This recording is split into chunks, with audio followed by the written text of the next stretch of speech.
de competir, se trata de colaborar, ¿sí? No se trata de disentir, sino que se trata de la conversación que establecemos respecto a esos deseos contradictorios y cómo reflexionamos sobre ellos, ¿sí? Y en definitiva no es temor, es confianza. La base de todo el esquema, la base de un sistema democrático, el que sea, es la confianza mutua, ¿sí? Claro. Y entonces, cuando aparecen las contradicciones, tiene que pasar la pregunta. Pero hay una cosa, primera pregunta, ¿queremos estar juntos? Pues si no queremos estar juntos, evidentemente el problema es otro. Y si queremos estar juntos, ¿qué es lo que nos interesa conservar de ese cohabitar juntos? Porque si encontramos lo que nos interesa conservar, eliminamos la contradicción, ¿sí? Es decir, entonces aparecen esos que, bueno, mencionaba tanto Alberto de los valores. ¿Y cuáles son esos valores? ¿Sí? Más que un conjunto de principios que aparecen en algún texto. Bueno, la primera es el mutuo respeto. Yo tengo que respetarlos a ustedes y ustedes me tienen que respetar a mí. Yo puedo respetar, pero también tengo que ser respetado. La honestidad, en nuestro hablar tenemos que ser honestos. No hay dobles intenciones. La equidad, estemos en planos equitativos, ¿sí? No igualdad, equidad. La colaboración, colaboramos los unos con los otros. Y, por último, la ética social. Esos son los valores. Si los compartimos, podemos generar lo que se llamaría una antropósfera, ¿sí? Una antropósfera democrática, que se contiene dentro de la biosfera, que es la que nos sostiene, que nos posibilita respirar, vivir, comer, etc. ¿Sí? Ese sería una manera de entrar al fenómeno democrático desde otro punto de vista. ¿Sí? Y entonces, ¿cuáles son los problemas, cuáles son las dificultades que vamos a enfrentar? Bueno, ustedes las mencionaron, pero está todo el problema de ambición de la autoridad. ¿Sí? Por eso es tan grave el tema de los liderazgos. Siempre me dice, se hace falta un líder. ¿Y para qué carajo yo necesito un líder? ¿Qué quiero hacer yo con un líder? Líder tenemos que ser en alguna medida todos que reflexionamos sobre lo que queremos hacer. El problema del liderazgo, y lo mencionó específicamente Alberto, es querer controlar la conducta de los demás. ¿Cómo vamos a tener que controlar la conducta de los demás? No, tenemos que encontrar la manera de convivir, ¿sí? Y la otra, que no la mencionaron, es esa adicción que tenemos de que nos gusta ser servidos, ¿sí? Quiero tener a alguien que me sirva. Es una manera de romper con la equidad, ¿sí? Y bueno, no sería mucho más lejos, pero me pareció que había que empezar a plantar algunas cosas básicas, porque hace un tiempo con Rafael habíamos empezado a pensar que para que hubiera una democracia, esto parece un perogrullo, hace falta demócratas. Y los demócratas no nacen, se hacen. Y entonces decíamos, hay que armar una escuela de democracia.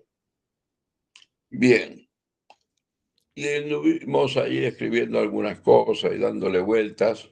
Yo le sigo dando vuelta a la cosa porque me parece que el enfoque inicial no fue correcto, porque uno pensó la escuela de democracia como un ámbito democrático donde empezaban a aparecer todas estas conversaciones, estas reflexiones y demás, y por lo tanto, si era eso, esa escuela de democracia no podía tener profesores, porque todos eran profesores de sí mismos, ¿verdad? Y bueno, y eso, de alguna manera me di cuenta que entraba en conflictos con la idea de escuela, ¿no? Yo recuerdo que Guillermina durante el Sisto planteó la escuela esa transparente, oculta, que tiene que ir enseñando, ¿verdad? Y Y con algunas otras experiencias que he estado viendo, creo que hay que empezar al revés, hay que empezar por arriba. Necesitamos doctores en democracia, necesitamos maestrías en democracia para poder hacer aquellos profesoras y profesores que enseñen cómo convivir democráticamente. Y por otro lado, tenemos que trabajar con los muy chiquititos, porque un recién nacido espontáneamente que busca afecto y confía en las personas con que está, confía en su madre. ¿Sí? Es básico, y si es básico, eso hay que reforzarlo. ¿Sí? Los niños no tienen problemas. Pongan un conjunto de niños y solo se autoorganizan, ¿sí? Y, y comparten, y trabajan, y se educan bien. Lo que pasa es que entramos nosotros, le ponemos autoridad, le ponemos restricciones, bla, bla, bla, y empeoramos la cosa. Pero es así. Bueno, esas eran un poco mis reflexiones muy humildes que quería compartir con ustedes, pero como para empezar a trazar rumbos de esto que hay que hacer, ¿no? Y ver, bueno, eh, qué repercusiones tenemos nosotros en los demás, ¿no? Bien. Bueno, gracias Ricardo. Claro, es que es todo tan estimulante y tan movilizador y nos pone tan en órbita a todos, pero bueno, acá hay una cantidad de gente valiosísima, así que les damos la palabra a quienes la pidan. Rubén, ¿querés un aporte? Dale. Bueno, ¿qué tal? Buenas tardes. Sí, por supuesto, escuchándolo a todos y cada uno de ustedes, vemos que estamos trabajando sobre las bases, las mismas bases epistemológicas, los mismos criterios, incluso diría los conceptos y las nomenclaturas que estamos usando. Me parece que esto enriquece el debate porque cada uno de su conocimiento, de su expertise, puede ir incorporando visiones diferentes a esta problemática fundamental de un régimen político que de luego, eh, más allá de su larga tradición, claramente es insuficiente para dar respuesta a la demanda de una complejidad creciente, ¿no? Eh, Conversando días atrás con Alberto, decía que, bueno, en algún trabajo que realicé sobre la tesis doctoral, acuñé un concepto que, por supuesto, como todo en estos ámbitos, es provisorio y siempre sujeto a revisión, que es el de la ciberarquía, ¿no? Que es totalmente compatible con esta idea de la democracia autoorganizativa que plantea Alberto. Y la ciberarquía, digamos, tiende a ser aquella idea del gobierno de los ciudadanos. Y en esto conecta perfectamente con lo que estaba expresando Ricardo, con lo anteriormente manifestado por Rafael y por Guillermina. Digo que en la medida que ese sujeto de la acción política y ese portador del ejercicio de los derechos y los deberes se vaya constituyendo como un verdadero actor en el sistema político a partir de una comunión con otros ciudadanos. Bueno, este proceso autoorganizador, autopoético, la democracia podrá ir mejorando y perfeccionando su calidad en términos de procedimiento, en términos de contenido y en términos de resultado. Así que bueno, es un debate largo, muy enriquecedor, muy estimulante, como ustedes dijeron. Creo que la perspectiva sistémica, la teoría de la complejidad pueden aportar mucho a este debate, pero me parece también que el desafío, más allá de lo prescriptivo y de lo descriptivo, debiera ser sobre la base de una pragmática, de una acción que podamos traducir estas ideas y estos conceptos que estamos trabajando, ¿no? Yo, de alguna manera, y disculpen la autorreferencia, tendí hacia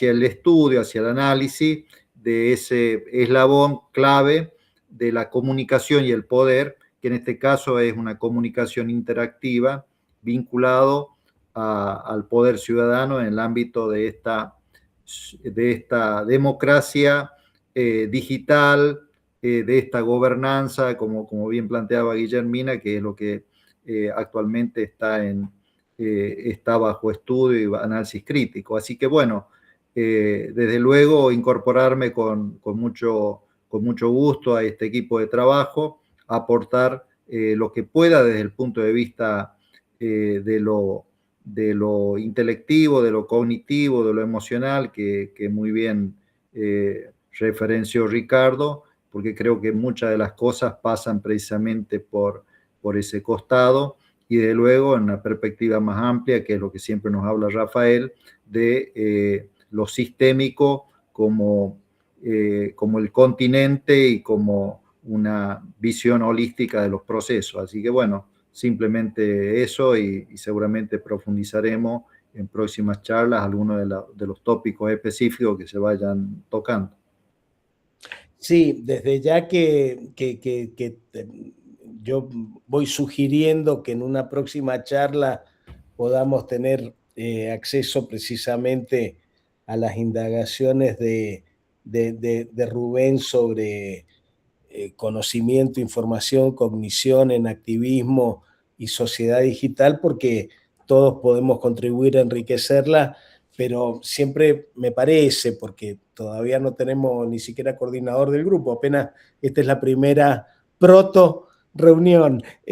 Tal vez la primera sea en febrero, porque acá alguna gente quiere descansar un poco en enero, pero otros no. Pero sería interesante escuchar también a Antonio, a todos, por supuesto. Hay un tema que me gustaría dejar planteado porque Ricardo maneja como pocos a Stefan Beer, bueno, también Rafael y también Ricardo Barrera, por supuesto, pero Ricardo Rodríguez Ulloa lo usa permanentemente, y hay un concepto del control que es parte de la democracia autoorganizativa y que es lo que Stefan Beer llamaría el control no bypaseable. Es decir, hay controles que se pueden bypasear porque son externos. Entonces yo puedo corromper al funcionario, puedo corromper al policía y puedo corromper al juez, pero yo no puedo corromper a mi páncreas. Cuando yo como tallarines, mi páncreas genera insulina, no el mío precisamente. Soy diabético tipo 1 de los 10 años, pero no importa, no viene al caso. No puedo corromper a mis pulmones, salvo que fume como un tarado. Pero entonces, Stefan Beer veía esos sistemas y decía, son inherentes al mismo sistema, son parte de ese mismo sistema. Si analizamos fenómenos perversos como la burocracia o la corrupción, advertimos los sanos, que son sus sistemas inmunológicos, porque son de control distribuido y son inherentes al sistema. Y los queremos atacar con leyes o los queremos atacar con jueces. No tenemos una concepción sistémica del problema y entonces fallamos cuando lo tratamos de resolver con voluntarismo. Esto lo quería dejar planteado. Me gustaría escucharlo a Ricardo Rodríguez Ulloa, me encantaría escucharlo a Antonio también en esta primera reunión. Por supuesto, Mercedes, Fabián, Susan, no te ubico porque no te veo, pero todos que podamos opinar en esta primera reunión. Antonio, te dejo la palabra primero a ti. Estás muteado.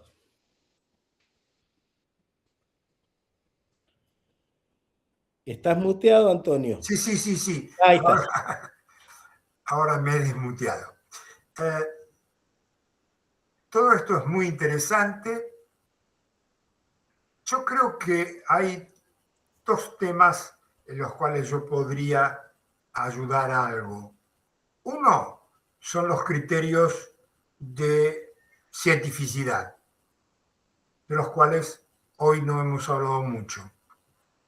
Y segundo, el tema de los cambios que produce la inteligencia artificial para la democracia. Yo me vengo ocupando de este tema desde 1981. Es decir, son 40 y pico de años. Soy casi un experto. Es muy difícil ser experto en este momento en estos temas, pero conozco lo suficiente como para ocuparme del tema.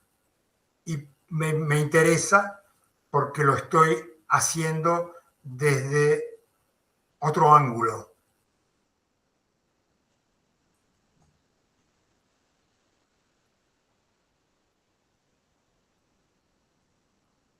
Terminé. Bueno, desde ya que todos los aportes van a ser pertinentes.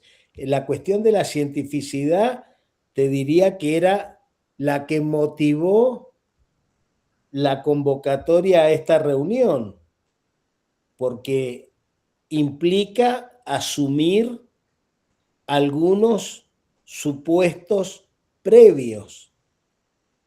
Por lo tanto, es esencial, Antonio, amigos, porque lo que espera la sociedad española y lo que esperan todas las sociedades que nos estamos integrando, y lo que se espera es que lleguemos a un modelo que sea rigurosamente coherente con el paradigma científico de la complejidad.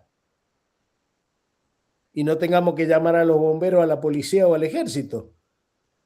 Entonces, la cuestión de la cientificidad es de la esencia del tema. Y desde ya te estamos invitando para próximas reuniones a dar tu enfoque sobre el tema, con el único pedido, si estamos de acuerdo, con que esté basado realmente en lo que llamamos genéricamente, pues también hay debates, hay tanta gente que tiene tiempo para discutir huevadas, perdonen, que ahora hay todo un tema de debate sobre si son ciencias de la complejidad o ciencia de la complejidad o teoría de la complejidad o teorías de... En fin, a ver, cuando nosotros desde la sistémica, hace 40 años por lo menos que yo me metí en esto, hablamos de paradigma científico de la complejidad, estamos hablando de una cosa muy concreta y muy tangible. Y tenemos una cantidad de autores que lo han enriquecido, lo han nutrido y lo siguen nutriendo. Pero Antonio, desde ya que es clave ese enfoque. Lo otro, por supuesto, va a venir de la mano de todo lo que está pasando con la inteligencia artificial y lo iremos acompañando, pero te quiero pedir encarecidamente que nos des un marco que puede ser, no sé, porque tampoco... Siempre hemos evitado, con los amigos que venimos trabajando en democracia autoorganizativa, caer en los debates entre Lakatos, Popper, Kuhn, porque en definitiva terminan siendo unos debates de un nivel de sofisticación que no llevan a terminar en nada. O sea, terminar esto es ciencia o esto no es ciencia. Mientras tanto, tenemos que gerenciar la convivencia y el objetivo de este grupo es llegar con una propuesta formalizada y yo diría antes de noviembre, porque en junio es la reunión de la International Society. El año pasado, gente como Rafa y como Ricardo fueron a plantear el tema de la Unión Iberoamericana, tuvieron muy buena recepción y sería muy bueno si en junio ya pudiéramos llevar también la cuestión de la democracia autoorganizativa, porque además probablemente las novedades vengan más de las periferias que del centro. Y esto sería un caso interesante para analizar cómo es la democracia anticipatoria y la gobernanza anticipatoria. Así que bueno, desde ya que quedamos en esto con otro compromiso para ti, Antonio, sobre este tema. Ricardo Rodríguez Ulloa, ¿estás por ahí? ¿No te habrás ido a hacer un control justo ahora? Acá estoy, Alberto. Al menos tu bello rostro, no seas nada. A veces me gusta mirarte la carita, ahora estás sano. Bueno, pero no tengo tantas cosas en la cara. Hay días acá que quiero conversar con ustedes. Bueno, no, pero danos tu reflexión. Bueno, esta reflexión ya te la he dado personalmente, Alberto, antes de irme justamente al hospital. Recuerdas que fui un poco crítico con lo que estabas planteando y tú me has pedido que sea crítico, que es parte también de la Esa es la amistad idea. sincera y profunda que nos profesamos. Decirnos las cosas tan claramente para mejorar nuestro pensamiento y nuestro crecimiento como personas y como pensadores en esta línea, ¿no? Entonces, voy a quizás sintetizar lo que hablé o lo que te dije por escrito la vez pasada. Y quizás también aprovecho para compartir estas ideas con los demás amigos y colegas que has convocado esta mañana. Para eso preparé tú sabes que trabajo con mapas mentales, de manera que preparé un mapa mental que me permite sintetizar estas ideas y, y ver si logro compartir esto también con los demás amigos de esta Fíjate mañana. si podés A ver, compartirlo vamos y a si ver. Sí, no, sí, estoy compartiendo en este momento. bien, Vamos a ver. perfecto. A ver, déjame ver, a ver si lanzo el mapa mental. Ahí está. ¿Te ve? ¿Se ve hasta ahora? Sí, dale Y sí, se ve pantalla completa. perfectamente. ¿Está en Ya, pantalla completa? Sí, perfecto, ahí. Ahí se ve se muy ve. bien. Bueno, mira, me has hecho trabajar desde ayer en este tema y he tenido que revisar. Yo no soy una experta en democracia, ni estoy metido en el ámbito legal, etcétera, pero el concepto es importante, ¿no?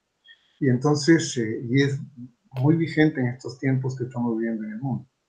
Entonces me hice un análisis, una revisión, obviamente apoyado de mis compañeros de inteligencia artificial, para, digo compañeros, de diferentes aplicaciones que existen en este momento en el mundo, de distintos países, para revisar este tema. Y empiezo en este caso con el concepto de democracia, que creo que Ricardo, mi colega y mi tocayo, quiero decir, lo ha mencionado, ¿no? Democracia viene de dos palabras griegas que es demo y kratos. Demo, pueblo, y kratos, poder. Es decir, el poder del pueblo, ¿no? Y esto aparece por los siglos 5 y 4 antes de Cristo. O sea que estamos hablando de un tema completamente, podría decirse trillado, pero que todavía no está claro para la humanidad. Porque lo que hemos venido practicando, de acuerdo al análisis que he hecho, pues todavía no llegamos a la práctica de la democracia. Todavía estamos en el camino de practicar la democracia y en donde la sociedad humana a lo largo de su historia ha intentado practicar la democracia, ¿no? Porque cuando los griegos inventan la democracia, eh, pues era una democracia válida solamente para los hombres. Las mujeres no participaban. Entonces, era un tema en donde la democracia se practicaba entre hombres. Y eso, a mi modo de ver, y creo que todos estamos de acuerdo, eso no es democracia, ¿no? Pero eso es lo que existía en ese momento y así empezó la democracia. Por otro lado, también encontramos de que han habido opositores a la democracia dentro de los griegos, ¿no? En Grecia, voy a entrar acá a Grecia, eh, en Grecia el que plantea este tema fundamental es Pericles, defensor de la democracia, pero los que se oponían eran Platón y Aristóteles, porque decía que la democracia, en donde todos participaban, pues había gente que no sabía nada y podía hablar tonterías y como había que votar, de repente una idea tonta era la que primaba y manejábamos las cosas con esas ideas tontas. Platón y Aristóteles decían que no, que digamos el manejo y la gobernanza que habla Ricardo tendría que ser planteada por gente que sabe, la gente que tiene el saber y tiene el conocimiento y la experiencia para manejar una sociedad. Entonces, eran opositores a la democracia, ¿no? Eh, si vamos un poco más allá, venimos con el Imperio Romano, y aquí, digamos, hay lo que se llama, bueno, es un enfoque en donde se aporta un principio de legalidad y entra ya a tener un estado jurídico, ¿no? No es una democracia plena, sino es una combinación de monarquías, cónsules, una aristocracia y un senado, y hay un proceso participativo ya más formalizado. Luego viene la Edad Media, en donde prácticamente aparecen los reyes y en donde entre el siglo V y XV se ejerce el poder, pero el poder tiene un origen divino. El rey es porque Dios lo ha querido que sea así, y todos tenemos que rendirle pleitesía. Y así se maneja la humanidad del siglo V al siglo XV. Luego aparece el ilustrismo y la ilustración, siglo XVI a XVIII, en donde empiezan nuevamente a surgir las ideas de la democracia, y empieza a hablarse de soberanía popular y de los propios derechos naturales. Yo, por ser un ser humano, tengo tales derechos, ¿no? Y entonces empieza a plantearse las cosas de esta manera. Y luego ya conecto esto con lo que tú mencionas de John Locke, los derechos naturales y el consentimiento, Montesquieu y Rousseau. Bueno, me has hecho revisar una serie de cosas, Alberto, que yo no las tenía en mi cabeza y en mi dedicación diaria, pero ha sido interesante. Luego, siglo XVIII al XIX, se habla de democracia liberal y hay una consolidación de la democracia representativa. En unos principios básicos aparece una constitución escrita, y aparece el concepto de elecciones periódicas con una cierta periodicidad para tomar la voluntad del pueblo y establecer lo que se llama un Estado de Derecho. Esto ya empieza a ligarse con la legalidad, con el Estado de Derecho, y empieza a tener una configuración más societaria. Y luego, ya en el siglo XX, aparece la democratización y el sufragio universal. Aquí aparece ya el derecho de la mujer a participar en la democracia y a votar y participar, ¿no? Pero, repito, estamos en un intento en toda la historia de practicar la democracia. Considero que hasta la fecha no practicamos la democracia, inclusive en nuestros países. En Perú yo creo que no se practica la democracia, definitivamente eso está comprobado con hechos, y creo que en muchos de nuestros países en este momento no se practica la democracia, ¿no? Pero bueno, se habla de inclusión política, se habla de una ampliación progresiva del derecho al voto, de los obreros, de las mujeres, de las minorías étnicas, ¿no? Y luego, ya en el siglo XXI, para ir un poco más rápido, este concepto resulta clave.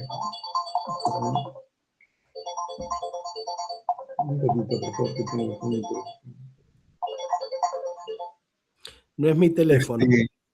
Eso era mi teléfono, disculpe. Ok. Sí. Entonces, en el siglo XXI estamos hablando de participación, de pluralismo y tecnología, de combinación de democracia representativa, de lo que has hablado tú, Alberto, democracia participativa y deliberativa, ¿no? Pero digamos, ahora, yendo ya al aspecto crítico que me has pedido de tu trabajo, ya te lo di hace algunas semanas atrás, pero entremos al tema porque es un pedido que me has hecho. Entonces, vamos a ver un análisis crítico del camino de la democracia autoorganizativa. Y esto realmente me has hecho reflexionar en la vez pasada y nuevamente lo he tenido que revisar. He analizado esto en donde planteo cuáles son las fortalezas de tu planteamiento, pero también cuáles son las debilidades y cuáles son las ausencias. Quiero tratar de ser sintético en este tema para ponerlo en la mesa y para que sirva para crear un pensamiento mucho más fortalecido del planteamiento que estás haciendo. Voy a irme a las fortalezas, de acuerdo al documento que me alcanzaste en estos días. Y en las fortalezas de lo que planteas, creo que se presenta un diagnóstico empíricamente fundamentado de la crisis democrática global que existe.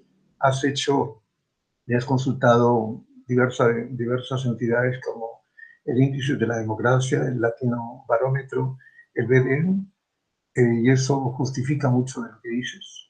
Luego se introduce un enfoque interdisciplinario, diría que también transdisciplinario e innovador, articulando derecho constitucional, teoría política y el paradigma de la complejidad, ¿no? Es un planteamiento que no existe en la literatura de la gente que está en el ámbito de la legalidad y del derecho. Yo creo que ahí hay un aporte importante que estás haciendo, ¿no? Y también hay un cuestionamiento al formalismo jurídico procedimental de la democracia liberal clásica que en este momento prima en el mundo. También hay un desplazamiento en tu planteamiento desde el enfoque institucional de la democracia hacia procesos sociales vivos y emergentes, con los casos que has mencionado del zapatismo y de los casos de Argentina, en donde vivamente se ve cómo se puede o se podría intentar practicar la democracia, ¿no? Digo intentar porque, como ya lo dije, a mi concepto, todavía no estamos en una sociedad plenamente democrática en el mundo, ¿no? Revalorizas la sociedad civil en vez de la parte institucional, te vas al pueblo, a la sociedad, y la participación distribuida como fuente de legitimidad democrática. Y utilizas ejemplos concretos con un claro valor pedagógico que creo que permite reforzar las ideas que planteas, ¿no? Esto yo lo encuentro en el documento último, que no lo había leído en la vez pasada, y que encuentro ese tipo de fortalezas en tu trabajo. Ahora, hablando de debilidades, desde mi humilde punto de vista, encuentro algunas debilidades que quisiera que la tomemos de la mejor manera posible y con la mejor intención. Claro. Considero que hay un determinismo paradigmático cuando se atribuye la crisis democrática principalmente a la matriz epistemológica del positivismo, que lo planteas como obsoleto. A mi modo de ver, hay no solamente el paradigma positivista, sino que hay otros paradigmas que también existen en paralelo al positivismo y que están llevando, digamos, a la humanidad a una crisis total. En este momento lo estamos viviendo en todo el planeta, ¿no? Entonces, yo diría que ahí ese determinismo paradigmático sería recomendable si se amplifica y se menciona en realidad unos distintos paradigmas que no necesariamente solamente es el objetivismo y, y la visión reduccionista, sino que también hay paradigmas, inclusive paradigmas religiosos, que le han hecho beneficio y daño a la sociedad mundial, quiero decir, ¿no? Entonces, inclusive llegando a fanatismos, inclusive, ¿no? Como lo vemos en diferentes zonas del mundo. Luego, hay también una subestimación de los factores estructurales decisivos, y aquí quisiera un poco abrir el mapa mental para irme ahí a este tema, ¿no? En este tema, abriendo acá el mapa mental, veo que no se toca como debería tocarse, a mi modo de ver, las relaciones del poder. Quizás tenga la influencia de mi profesor Checkland y de las cosas que he visto en el enfoque sistémico, pero para mí, el poder es fundamental, estudiarlo y entenderlo y ver cómo opera para la manipulación social, para obtener rutas determinadas del futuro. Ahora que se hablaba de la democracia anticipatoria, pues cuáles son las Weltanschauungs y las intenciones que tienen aquellos que saben manipular muy bien a la sociedad, para ver cómo, manejando el poder, yo logro conducir a la sociedad a un camino determinado. Entonces el poder, me parece que dentro del texto que he leído, no lo he visto tan considerado, y me parece que es muy importante. Otro tema importante es la desigualdad socioeconómica cultural, me parece, y cuando hablo de cultura me refiero más al conocimiento y al concepto de libertad especialmente de pensamiento, ¿no? Entonces, esos temas, desde mi punto de vista, son muy importantes, y me parece que serían muy importantes tomarlos en cuenta. Y por otro lado, también considerar dentro de este tema de las dificultades y las barreras para la práctica de la democracia, la dinámica del capitalismo global, porque sin lugar a dudas, en este momento, vamos a decir, el paradigma capitalista es el paradigma que maneja el mundo. Todas nuestras actividades se surgir en mucha gente que no tiene pensamiento crítico, que es otra de las cosas que tenemos que conversar, pues estamos practicando permanentemente un utilitarismo. Todo lo importante se ha confundido con lo útil. Lo útil se ha confundido con, perdón, lo importante se ha confundido con lo útil. O sea, en este momento la sociedad mundial ve como importante todo lo útil. Hay muchas cosas útiles que no son importantes, ¿no? Por ejemplo, la filosofía no es útil, pero es sumamente importante. Por ejemplo, el arte no es útil, pero es sumamente importante.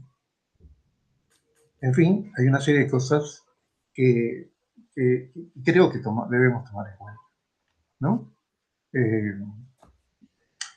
Uso de conceptos de las ciencias naturales de modo frecuentemente metafórico, sin traducción normativa precisa, es decir, sin ver cómo es que eso lo aplico en el tema concreto de la democracia.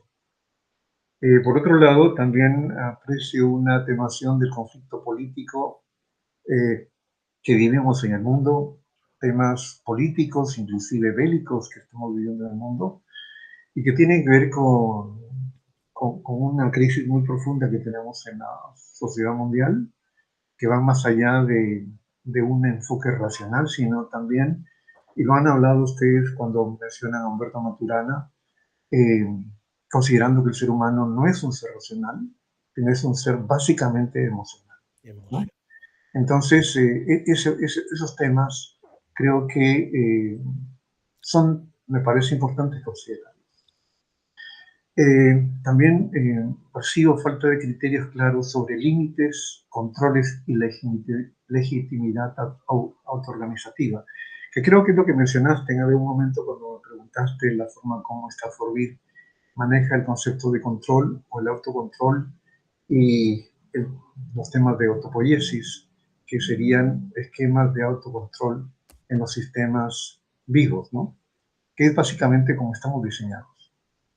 Luego, tengo una crítica que esto me ha salido, no te la puse en la crítica anterior, pero me ha salido después de, justamente, en mis reflexiones en la clínica o en el hospital. Tengo una crítica al propio concepto de democracia autoorganizativa. Y básicamente, porque a mi modo de pensar, la democracia de por sí tiene que ser autoorganizativa.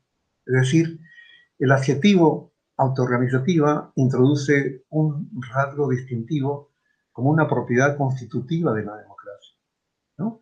O sea, a mi modo de ver, la democracia per se tiene que ser autoorganizativa. Y en el momento de que no es organizativa es porque alguien está manipulando y está haciendo que no se practique la democracia.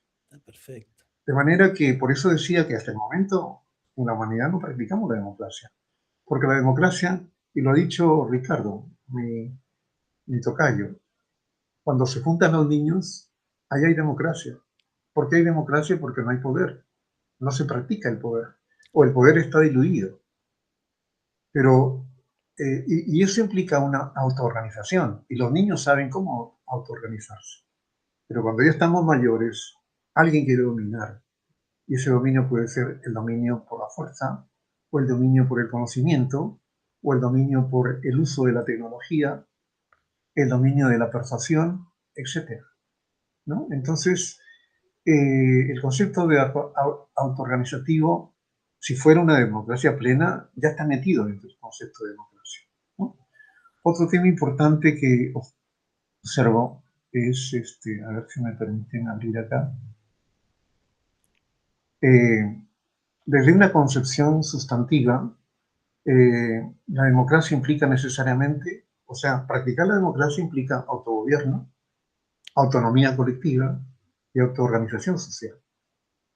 Y creo que todo eso es lo que estamos llamando la democracia autoorganizativa.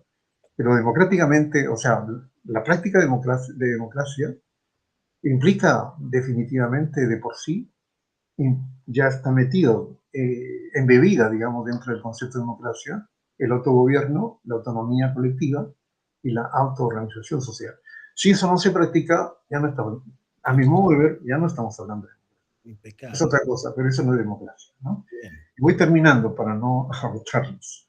El término puede operar como, quizás podría entenderse como un pleonasmo, o podría legitimar versiones empobrecidas de democracia. Es decir, podríamos decir que en el Perú se practica democracia, pero no es la democracia plena, pero estamos practicando democracia. Y eso es falso. Aquí en el Perú no practicamos la democracia, así radicales, ¿no? Entonces, eso puede llevarnos a decir, bueno, en tal país sí se practica inicio de democracia, ¿no? Yo creo que tendríamos que ser en ese sentido bastante claros en ese tema. Perfecto. Ahora, yo creo que lo que plantea Alberto es una estrategia crítica, reactiva, muy importante para hacernos ver de que esa democracia tiene que ser autoorganizativa. En ese sentido, sí encuentro sentido ese énfasis en decir democracia autoorganizativa. Pero también, ojo, que me abre la inquietud de que pueden haber otras democracias que no son autoorganizativas y podría estar legitimándolas cuando deberíamos más bien decir que eso no es democracia, ¿no? Claro. Es como el pensar, el pensamiento tiene que ser un pensamiento crítico, si no, no es pensar. No puedo pensar si no practico el pensamiento crítico. Entonces, cuando hablamos de la práctica del pensamiento crítico, también ese es un pleonasmo, me parece, porque el pensamiento tiene que ser de por sí crítico, ¿no? Entonces, quizás sea muy exigente en la forma de pensar y razonar, pero creo que eso es necesario. Ahora, ¿qué ausencias encontré? Y con esto ya voy terminando. No encontré mucho el concepto de libertad. Me parece que para la práctica de la democracia se requiere la práctica principal de libertad. Sin libertad no hay democracia. Pero básicamente, para practicar la libertad se requiere pensamiento crítico. Y para hacer pensamiento crítico se requiere una reforma educativa profunda. En la sociedad peruana, por ejemplo, no se practica el pensamiento crítico. Todos repiten lo que dice el profesor. Nadie critica, porque si además le critican, recuerde que aquí hemos tenido la Santa Inquisición. De manera que quien se rebelaba contra esas formas de pensar, pues iba a la hoguera, ¿no? Bueno, para la práctica de la democracia plena se requiere pensamiento crítico. Y para ese pensamiento crítico se requiere educación. Pero esa educación tiene que ser una educación sistémica. No podría ser una educación reduccionista o, como lo ha hablado Alberto, positivista solamente, ¿no? Tenemos que tener apertura. Y eso implicaría meternos en otros marcos filosóficos como la fenomenología o la hermenéutica, que ya me permite darme cuenta que yo no tengo la verdad absoluta, sino que yo tengo un pedacito de verdad y para poder completar la mirada del mundo tengo que saber escuchar, porque otros tienen otros pedacitos de verdad y entre todos tenemos que hacer una construcción colectiva que nos permita entender y comprender en qué mundo vivimos y qué es lo que podríamos plantear conjuntamente, ¿no?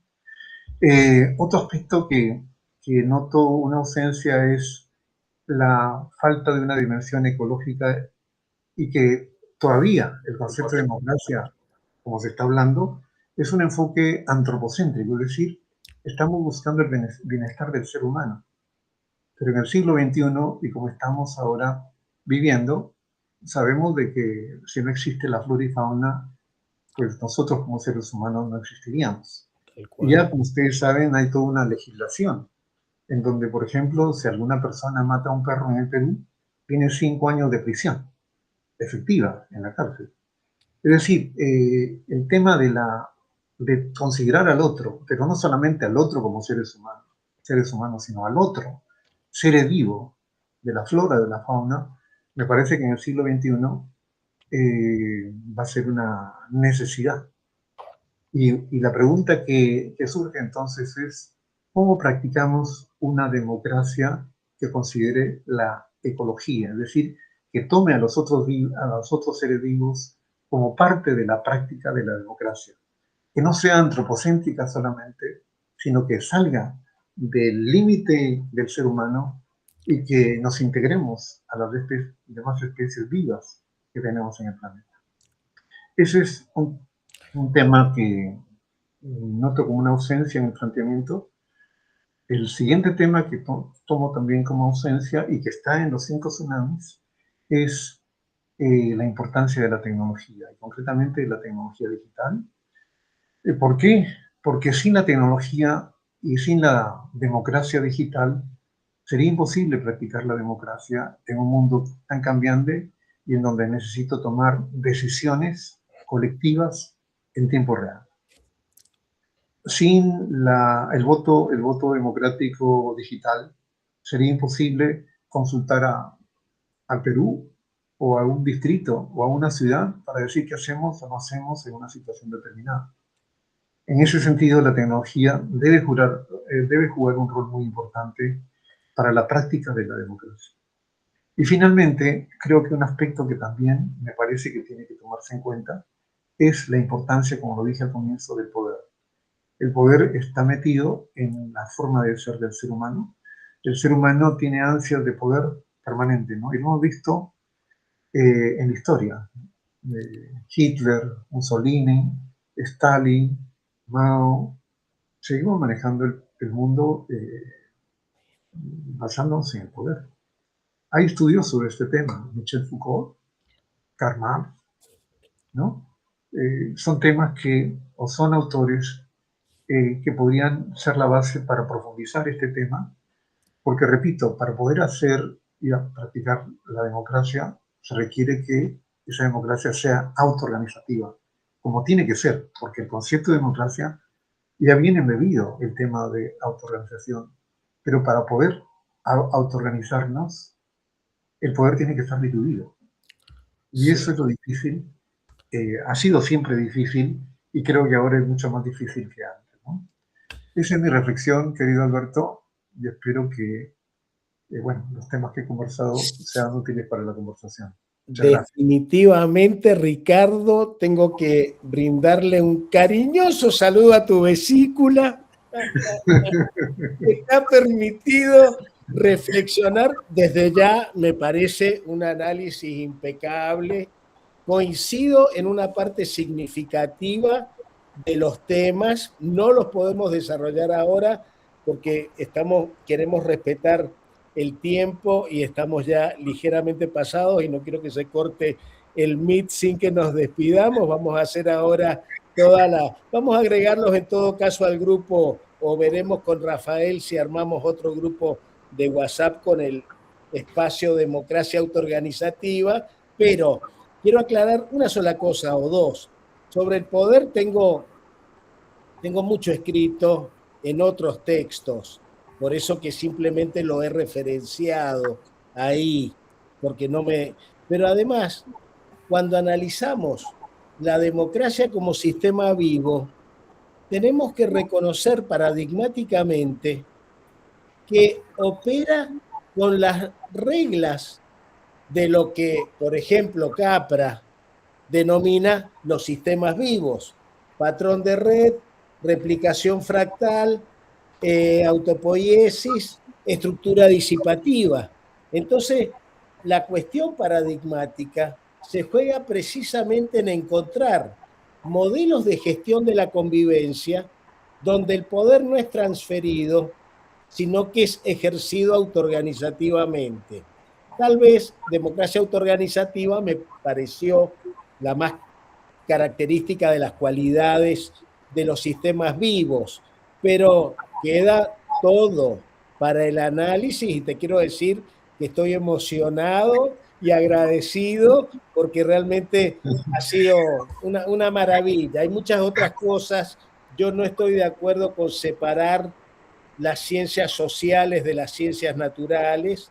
Me parece que es precisamente un producto, las ciencias duras y las ciencias blandas, pero son debates paradigmáticos que hacen a la esencia de lo que venimos trabajando y charlando desde hace tanto tiempo. Así que le voy a ceder la palabra a Rafa para el cierre. Vamos a armar un grupo eventualmente de WhatsApp con los que estamos hoy y los que se quieran sumar, porque hay chicos y chicas que han escrito al grupo de Sisto disculpándose por no haber asistido. Vamos a repartir entonces el texto de Ricardo sobre los 5 tsunamis, que después él nos va a enriquecer en una reunión especial, la tesis de Rubén Galleguillo sobre ciberdemocracia, el texto de gobernanza anticipatoria. Desde ya esperamos, querida, que nos mandes el texto que nos dijiste, Guillermina, del tuyo, y lo dejo a Rafa para que cierre. Bueno, dejamos constituido el equipo. ¿Tienen ganas? ¿Les interesa la democracia? Perdón, chiste. Para que la podamos definir. Les agradezco muchísimo y por supuesto que vamos a trabajar si hay entusiasmo. Es muy lindo el tema y hay mucho material para analizar también. Gracias. Rafa. Bueno, muchas gracias. Es un honor para mí el cerrar esto. Enhorabuena por la reunión, porque yo creo que ha cumplido con creces las expectativas que teníamos de los grupos de trabajo. Y yo lo único que me ofrezco es esa oferta que has hecho tú ahora mismo, Alberto, de recoger todo lo que se ha comentado aquí, con los textos de Guillermina, con el tema de Ricardo, etcétera. Este es el principio de una gran amistad, como decíamos en Casablanca, y sin necesidad de matar a nadie de momento, ¿no? Como decía Humphrey Bogart. Bueno, pues yo creo que es fundamental. A mí me hace muy feliz que se haya arrancado un grupo de este tipo. Y entonces, adelante. Yo lo que os digo, casi como amenaza, es que, lo he comentado por ahí, es que yo la semana que viene voy a cerrar el documento interno de la Unión Iberoamericana, donde están recogidas todas las iniciativas, todas las personas, todos los colaboradores, todo lo que tenemos, todo lo que hemos hecho en los últimos 3 años, desde que empezamos en México. Y yo creo que ahí tenemos que terminar en algún momento. Por eso quiero recoger, porque creo que esto es fundamental, quiero recoger estas iniciativas y estos textos en resumen, porque ya no me cabe más y ahora mismo la gente me dice que no me lee porque son 240 páginas, aunque si meto otras 40 páginas pues me van a leer menos. Pero por si podéis hacer un resumen de esta conferencia, sobre todo el tema de la gobernanza y de lo que ha comentado Ricardo, pues muy bien. Este es el principio. Creo que hay que hacer referencia a esto, porque creo que es muy importante esta conferencia, esta reunión, en el documento interno. Y como sabéis perfectamente, pues yo sigo a mis hitos inexorablemente. Yo quiero terminar el documento interno con todos los posibles colaboradores que me habéis enviado el breve resumen vuestro, también para que conozcamos quiénes estamos en el ajo en todo. Ya tenemos casi unas 70, 80 personas en distintos países, con lo cual está muy bien.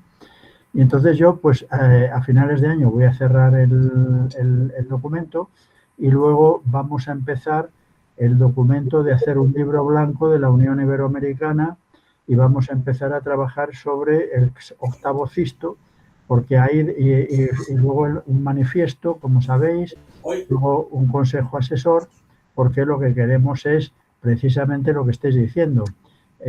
Cuando sea la cumbre iberoamericana de jefes de Estado y de Gobierno del año que viene en Madrid, creo que va a ser en Madrid, en noviembre, a principios de noviembre, pues querríamos precisamente, de acuerdo a la sociedad civil, decirles esto es lo que tenéis que hacer, dejaros de corrupción, dejaros de historias, dejaros de inventar la rueda, esto es un tema y una base científica, estos son temas que están probados, etcétera, etcétera. Entonces, por eso me interesa mucho que recoger todo lo que habéis expuesto aquí, en resumen, para la Unión Iberoamericana, y cuando lo tenga os lo enviaré, porque la trampa es que yo digo a todo el mundo que termino el día 22, pero bueno, todavía hay tiempo después de las Navidades hasta fin de año de alguna otra actualización si lo creéis oportuno y es importante. Pero sí que al 31 de diciembre lo quiero cerrar porque año nuevo, vida nueva. Y en el año nuevo, pues justamente estamos en temas prácticos, estamos en todas nuestras experiencias, cómo pueden ayudar a la Unión Iberoamericana.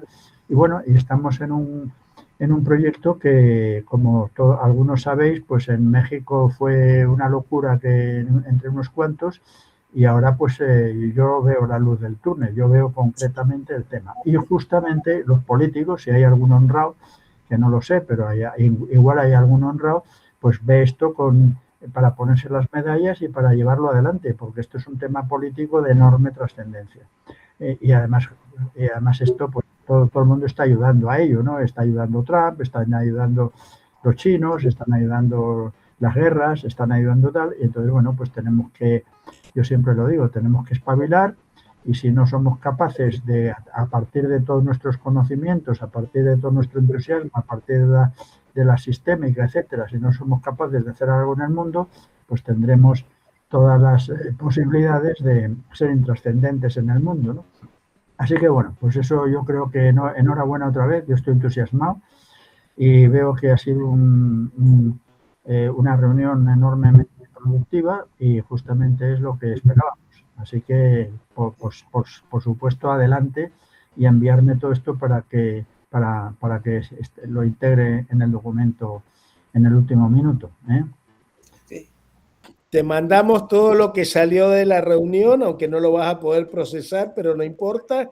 Sí, mandarme todo. Yo soy de los que leo, yo soy de los que todavía leo. Y durante enero mantendremos algún contacto. Los invitamos el 30 de enero a hablar de este tema en el Seminario de México, y para febrero, ya probablemente primera o segunda semana, estaríamos convocando una próxima reunión. Queridos, si no nos vemos antes, les deseo una muy feliz Navidad y un feliz Año Nuevo, y que sea con amor y con paz, que es lo que nosotros le podemos aportar a la gente. No mucho más, pero tampoco menos. Un cariño a todos. Gracias. Felicidades. Gracias a todos. Adiós. Estamos Adiós.